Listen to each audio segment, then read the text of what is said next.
JC Hite shares invaluable insights into his journey leading to one of the fastest growing digital marketing agencies in the United States.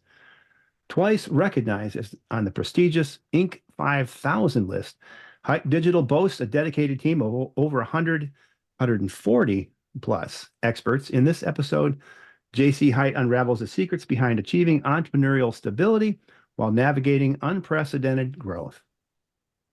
This episode of the Lead Machine Growth Show is brought to you by Lead Machine, the step-by-step, tech-easy system for getting leads online. Are you struggling to get leads from your lead magnet? Are you tired of seeing low conversion rates and losing potential customers? It's time to revive your lead magnet and start attracting more leads. Download our free report, 10 Deadly Lead Magnet Mistakes That Are Costing You Leads, and learn how to create a high-converting lead magnet that engages your audience and drives conversions. Don't let common mistakes hold you back any longer. Revive your lead magnet today and download your free report at www.getleadmachine.com/deadly. Welcome to the Lead Machine Growth Show, where you will discover how to tackle your tech, master your message, and design your dream. Paul Guyon, the mastermind behind the Lead Machine, introduces you to trailblazers who inspire you to implement life-changing solutions and systems you can model to nurture your leads and get your offers seen by your ideal clients who will invest in themselves and you. Be sure you visit our website at www.leadmachinegrowthshow.com. While you're there, subscribe to us via your favorite network. Now, tune in and get ready to transform your vision into reality. Welcome to the Lead Machine Growth Show. I'm Paul Guyon, your host, lead machine coach, and founder of the Lead Machine Mastermind. I'm dedicated to helping you tackle your tech, master your message, and design your dream. Whether you're just starting out or looking to take your business to the next level, let's get this conversation started and turn your dreams into reality. JC Hite is a visionary figure in the digital marketing and branding sphere, celebrated for his captivating speaking abilities and profound insights. As the founder of the Hite International, JC channels his passion for business and people into building a significant presence in the industry. Having earned a prestigious Inc. 5000 ranking twice, JC is dedicated to scaling businesses and fostering a supportive community. Through influential events like the Commitment Summit and Committed Mastermind, he and his wife, Karen, create platforms where entrepreneurs come together and elevate their skills and aspirations. Impressive. JC's magnetic speaking abilities take center stage, leaving a lasting impact at various events and workshops, and his dedication to empowering entrepreneurs extends beyond the business realm, creating an environment that fosters collaboration and growth. He's a devoted family man who finds profound joy in cherishing moments with his loved ones.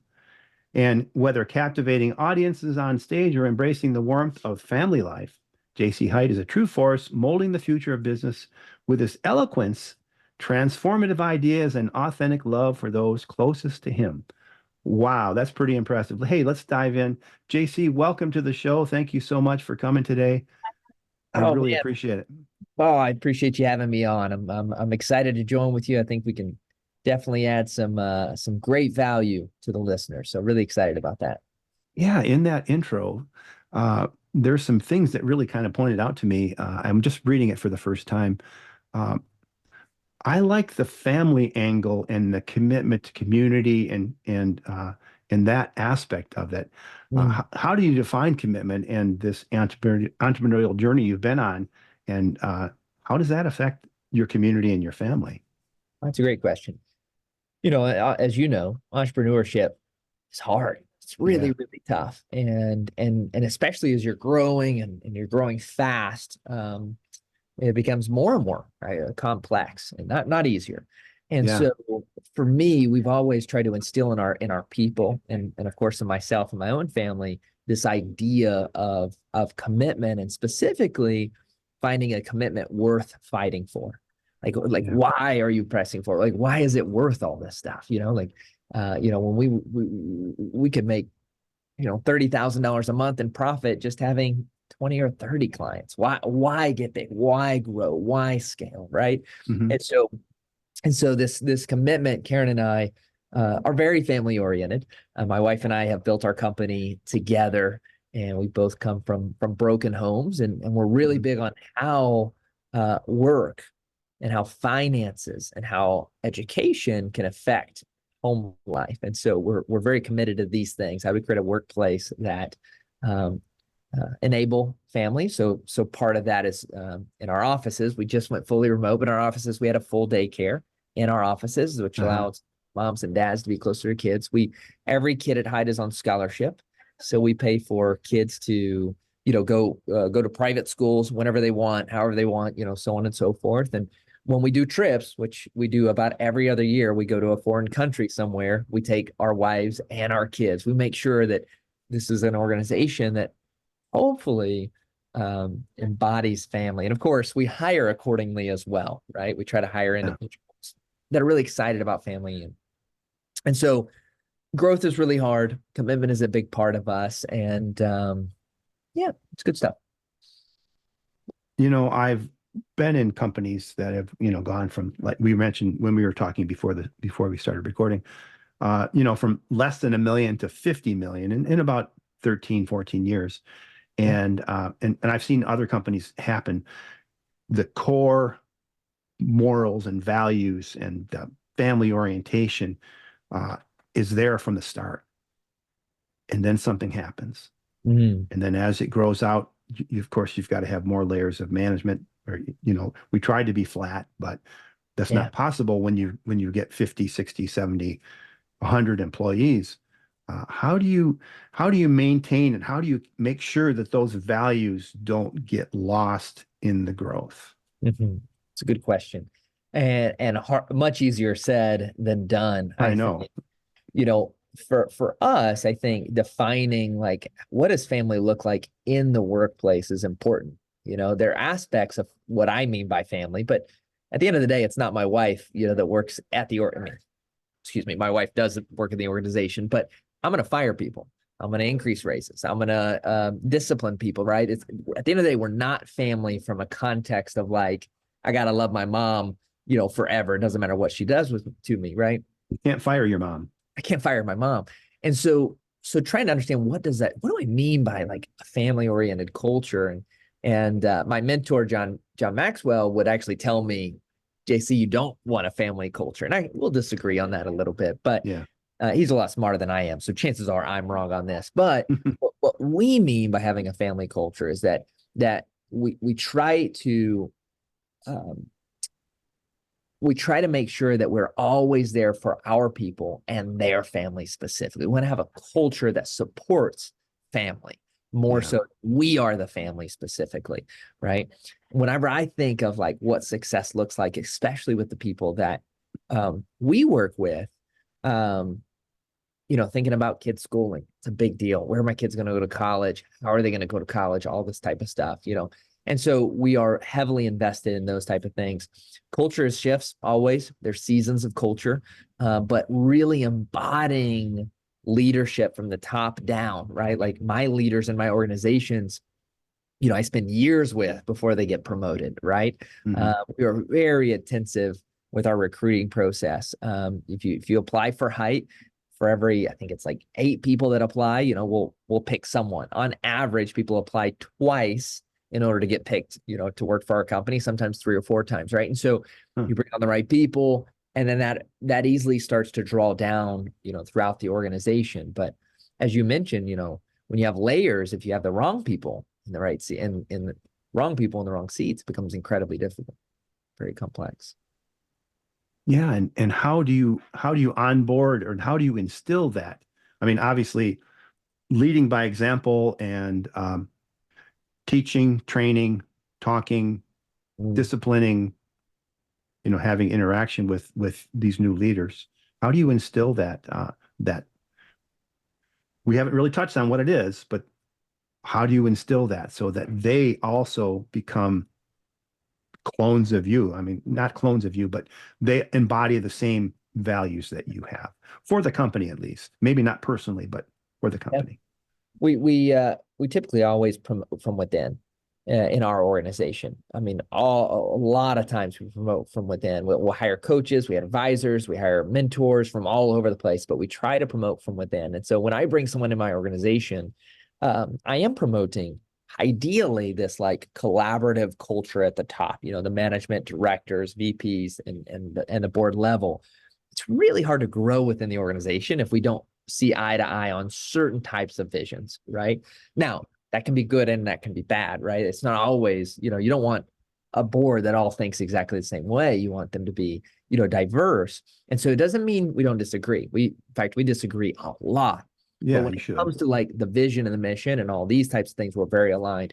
It wasn't too long ago where we ended up with someone at the top that wasn't aligned. We brought them in later in the organization. They were already big when we brought them in. They didn't work their way up.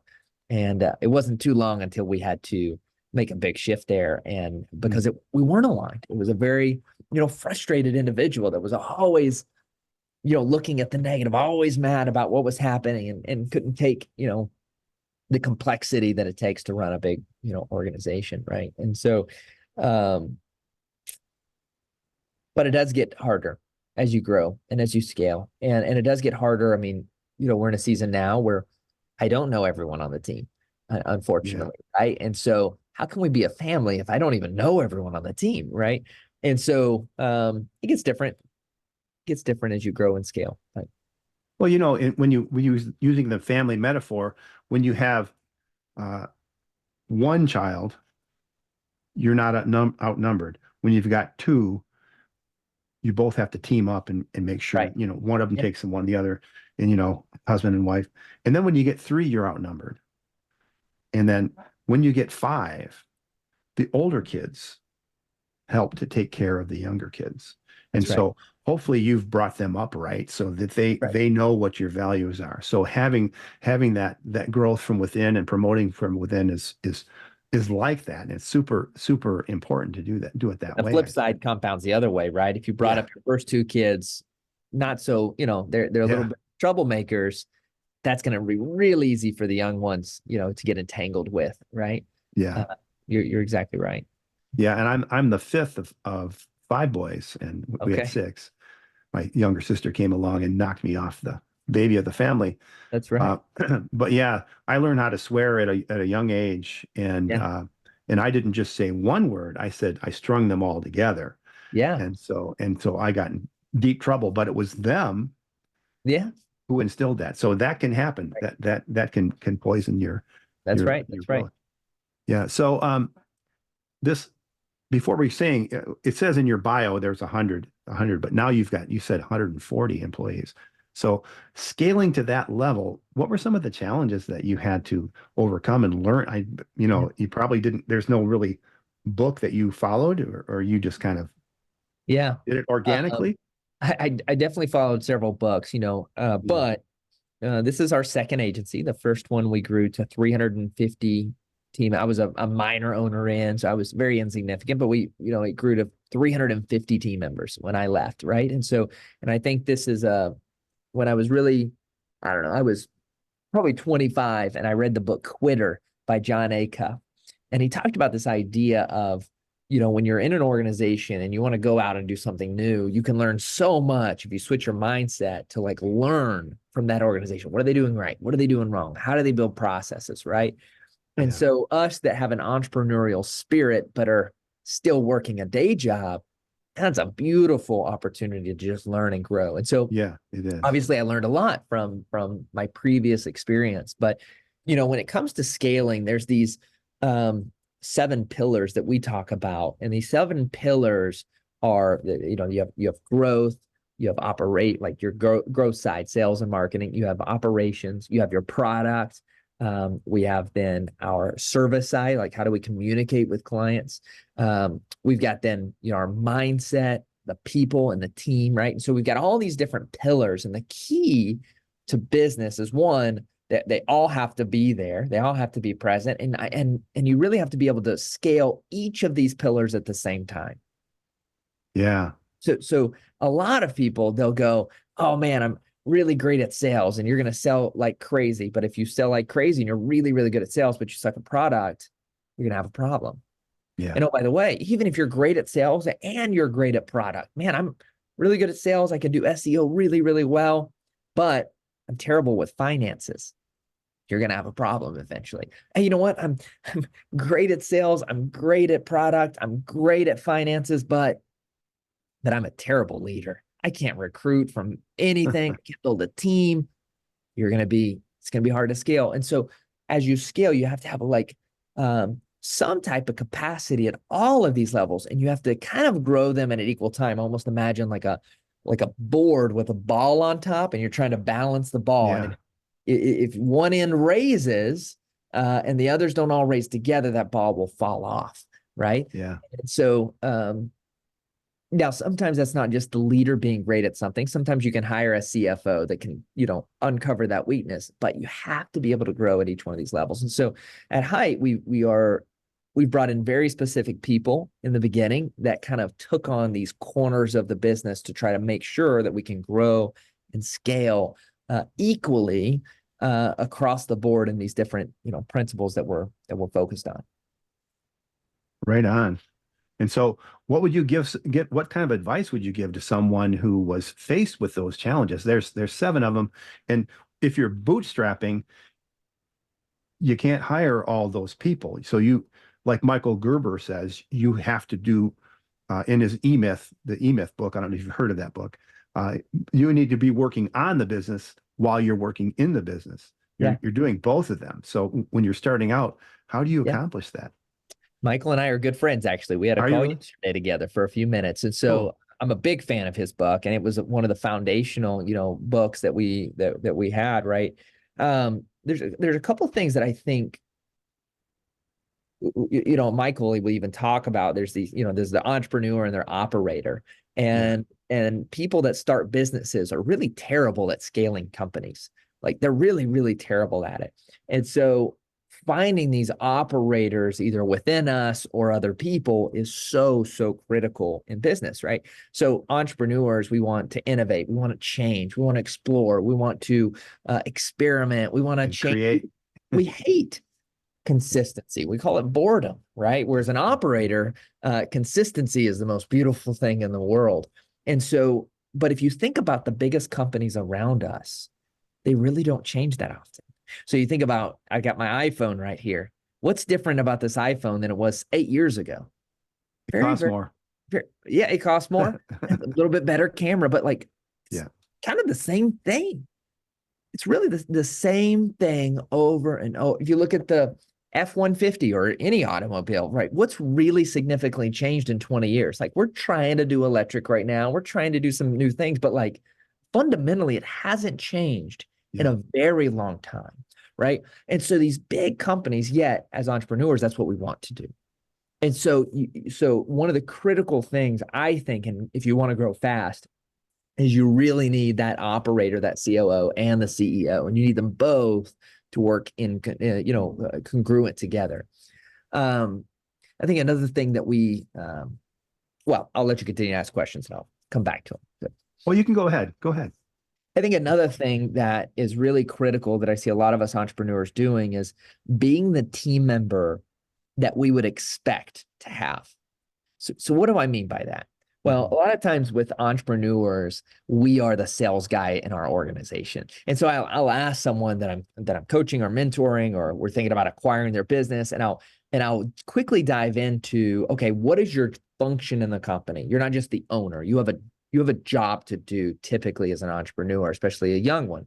So let's say you're the head of sales or you're doing sales.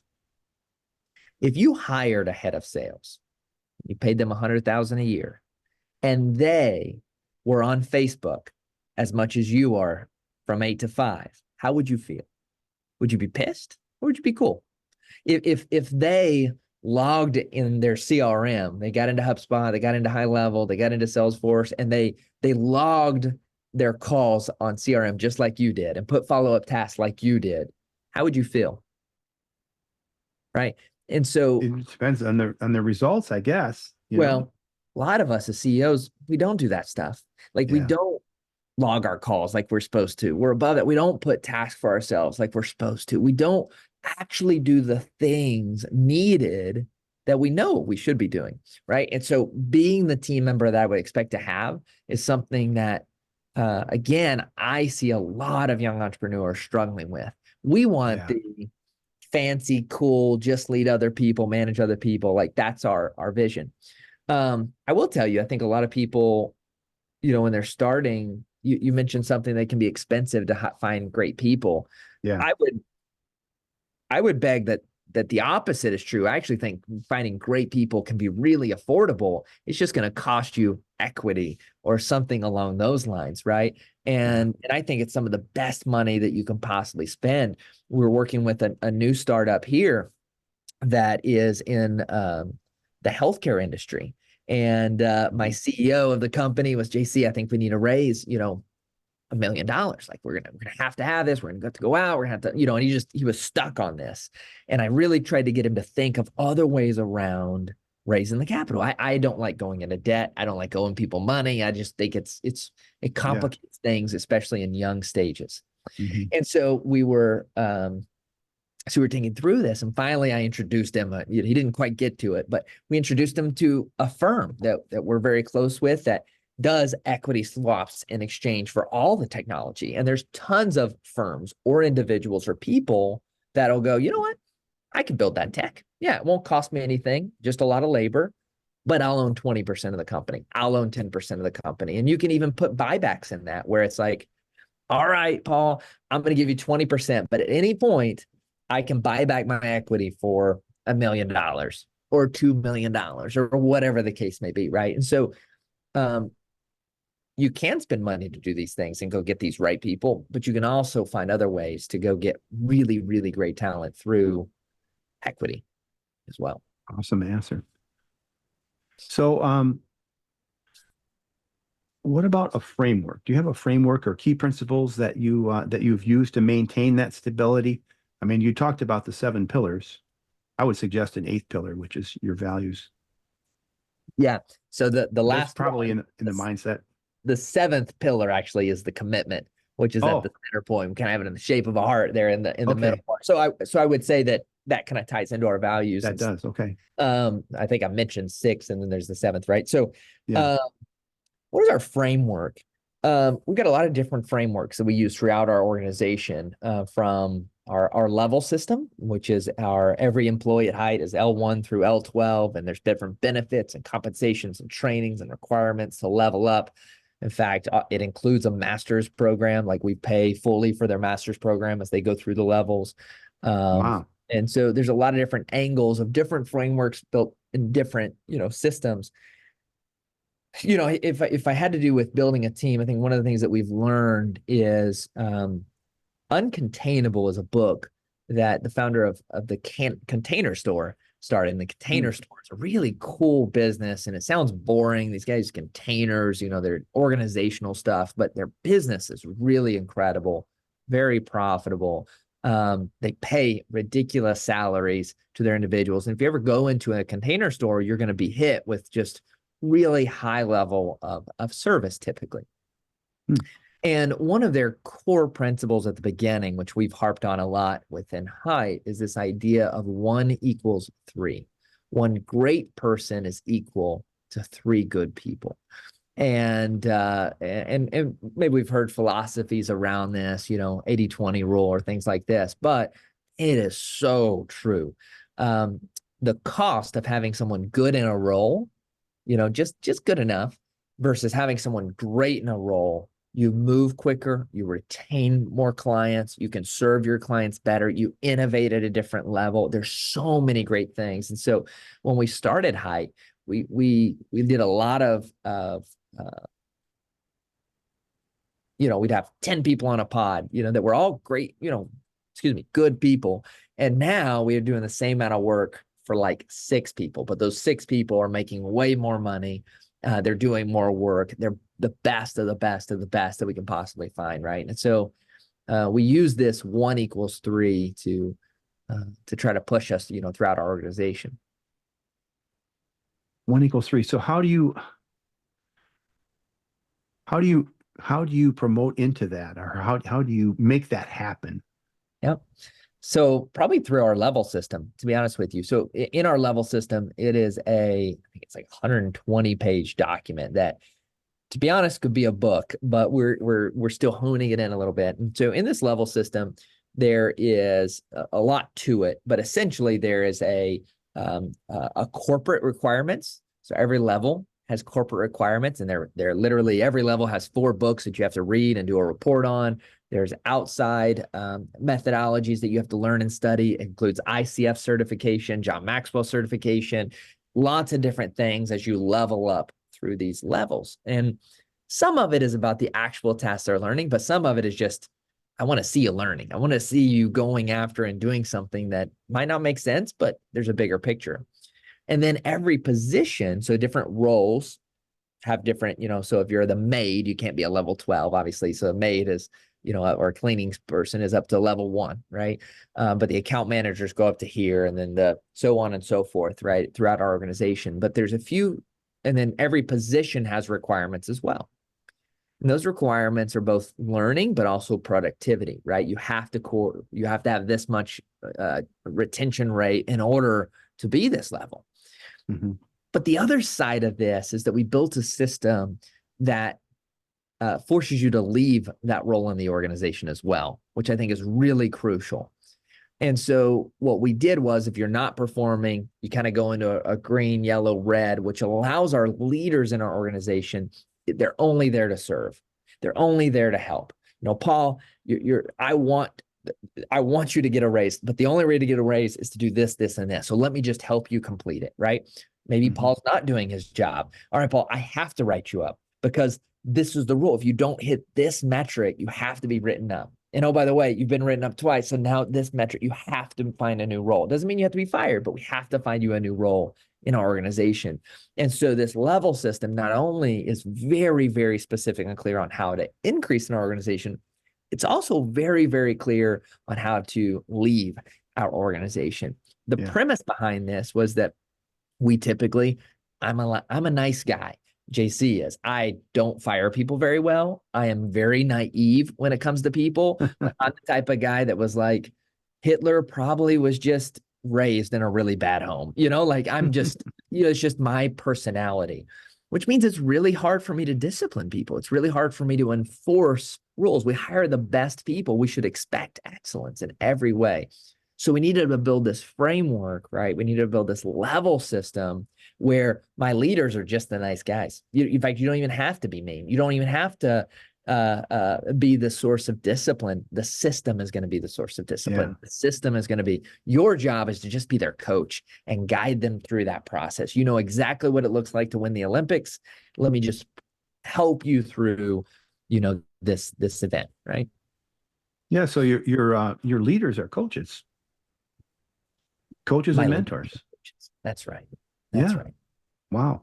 That's amazing. So many small businesses could benefit from what it is when you don't have that documentation, when you don't have those levels, when you don't have that structure. I coined a phrase a long time ago from one of my mentors, Ram Reddy. We're paying for sins of the past. Mm-hmm. And so when you don't do those things because, I don't have time to document it. I can just do it. But I don't have time to train someone. I'll just do it. And now you're stuck in the operator role, the technician role, and you'll never get out of that. And if you do grow, when you get to a certain point, things are going to start to fall down. Things are going to start breaking. People are going to get angry. You're going to lose customers, vendors, and et cetera, when you don't have that, right? So that's impressive that you put that together. And where did you bring that experience from? The agency you came from your buddy Michael Gerber, or something else? So the idea originated. Amazon does this, Google does this as well, and one of our advisors at Hite is a level 8 at Google. And we were talking through this methodology. I will say, I think ours is better than Google's, just so we're clear, because Google's is more, superficial. It's more, non-measurable things. Of course, Google is a huge organization, has roles across the board, right? So we have our level system is very, very specific numerical numbers on what it looks like to grow and scale, including some things like vision. Are they a good person? Do they help others? Things like this that are a little bit more complex to measure. So Yeah, those are soft skills, but that's what I was talking about, that companies tend to lose. They right. have this great, good, touchy-feely thing when they got 13 employees, but when they get to 50, then everyone's pissed off at each other. That's and right. and That's right. and oh, am I the blue man? Yep. Wow, that's weird. Like, well, Go back far enough. Yep. It doesn't see you as good. that's weird. That's weird. Maybe I should turn my lights up a little bit. Anyway, can you share some specific obstacles that you've encountered along the way during your growth and your growth phase, and that you'd like to share, that maybe impart some wisdom on our listeners? Sure. We've had a lot of obstacles, I think, in within our organization. COVID obviously was a big one that a lot of people have. We were in the service business and we're in the marketing business, right? So, we managed, I don't know, $100 million, give or take, in marketing funds annually. Well, everyone cut their marketing. That was the first thing they cut when COVID happened, and we lost about 40% of our business overnight. And so, luckily, we like this guy called Dave Ramsey, even though a lot of people don't. And so we didn't have any debt. In fact, we had a really small, amount of cash flow. So even though we lost about 40% of our revenue overnight, we were able to cut a lot of expenses incredibly quick. And I'm really proud to say that, what was it, 2018 now? I can't even remember. It seems like forever. No, it was 2021, whenever COVID was. We didn't fire. Obviously, you have turnover in an organization. We didn't fire one person in that year. In fact, our company grew by 30%. And so, wow, 30% in terms of team, right? And so I think that was a big obstacle for us. And we acted very quickly. And so, the lessons here, cash is king in those type of scenarios. And we were able to compound and go out and recruit some incredibly good people, because a lot of companies were having to lay off. And so it helped us a lot. And even myself, I made sure my own home was in a financial position where I think I cut my salary for like 4 months, during that time period, to make sure that we were really secure. And so as a young organization, just making sure financially you're what I call a get small budget. I don't know what Dave calls it, but get small budget, meaning that if I needed to get tight, how tight could I go without, in my case, without firing people? And so that was always something really, really important to us. And we grew in scale, and just like everything, or a lot of people, you grow too fast and you start to go, wait a second, this is way too much. And so actually in the last year, we've really slowed down that growth and compressed a little bit. When you're growing fast, there's a couple of things that happen. One, you're recruiting. I mean, the best you can get. We need someone. Let's do a body, right? And you also, this concept of 1 = 3, you start to fall behind on. Oh, they're good. They're good enough. Just, we'll keep them. Let's keep rolling. We're bringing on more clients, right? But when you slow down, now you start going, okay, this person is good, but man, I got some great people over here that I have the opportunity to hire and to bring on. And the reality is, and so you can start catching up with yourself in some ways. And so, so that's been an interesting season, going from a organization that we rarely lay off to an organization that goes, you know what, we do expect greatness. We pay really well. We have a great culture. We have a great company. We have great benefits, and we expect you to be really great. And we'll help you there. We'll encourage you to get there. But if you're not willing to do the work to get there, we will replace you. And that to be an okay, healthy, good thing. For some of us, that's a really hard thing to do, right? And this is that differentiator between family, right? My brother, it doesn't matter how much he does, I'll always love him, and I'm always going to keep him around. I'm always going to, make sure he's eating food. And but in the workplace, not so much. Yeah, and one of my mentors, or a good friend of mine, his family owns a family-owned auto business, and they, of course, they were like the number one auto used car and new car dealership. in the area. And we were in a small town, Traverse City, Michigan. Yeah. And one thing, their philosophy, and they were a Christian-based company, and they really had that family values thing down. Of course, they weren't like you said, you don't want a family necessarily because then you can't fire anybody, you can't discipline anybody. But what he did, when he told me this, they actually sold their company. They were talking about, succession plans and whatnot. I said, hey, Bill, you got to make sure that those values that you're known for. I mean, I bought 13 cars from you guys because of the way you treat me. That's right. And I keep coming back because of that. You can't lose that. If you lose that, man, the things are going to go down the tubes. That's right. And he said, when we hire people, and he's in charge of that, that's one of his responsibility is to hiring and building up leaders and whatnot in this company. And what his philosophy is, knowing that in today's workforce, the younger people, they're going to have 3, 4, 5, 30 jobs in their lifetime. And there's the gig economy, there's all that. So their philosophy has had to change. And when they bring people up, they train them up so that the next job, they'll be that much better. So when they came in, they came through their program, they brought them up to a level so that the next place they're hired into, they're that much better of a person. That's right. Yeah. And that's a fabulous way to do business, I think. Yeah. We've even gotten in our company where we've realized that there is a difference in this generation. And there for a while, we were hiring a ton of people out of college. And now we're actually recruiting parents a lot more.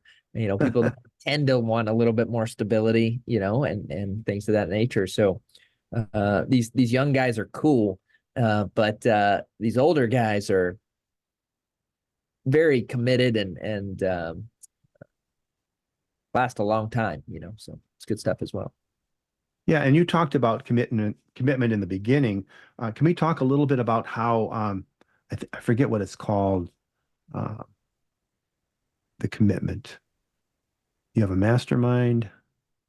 Yeah, Committed is my mastermind. Yeah. And Commitment Summit is one of our big events. Yeah. Yeah. Can you talk about that a little bit? The summit. We've been very blessed to be able to grow and scale. Again, our first agency I was a part of, we were on the Inc. 5000 list 6 times, I think, before I left.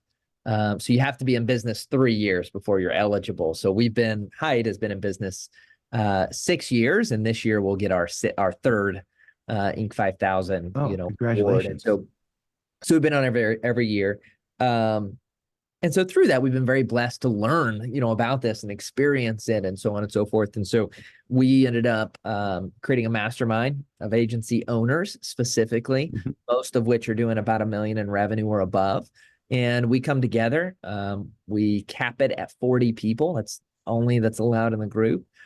John Maxwell is a coach in that group as well. And so we brought him, we meet with him, just our group and him personally. We meet on a monthly basis with him. And then he comes in person at least once a year to hang out with us. And then through that as well, we created our event, which is called the Commitment Summit. It's actually coming up in July. It is in Cancun this year. And we've had, I've brought in Damon John from Shark Tank, Kevin Harrington from Shark Tank. We've brought in Jesse Itzler, John Maxwell has come, Daryl Eves has come, Jimmy Darts has come. We've had NFL Super Bowl winning, folks come. And so that event is, we kind of describe it as a luxury intimate event. And so like this year, we're only selling 100 rooms. That's it.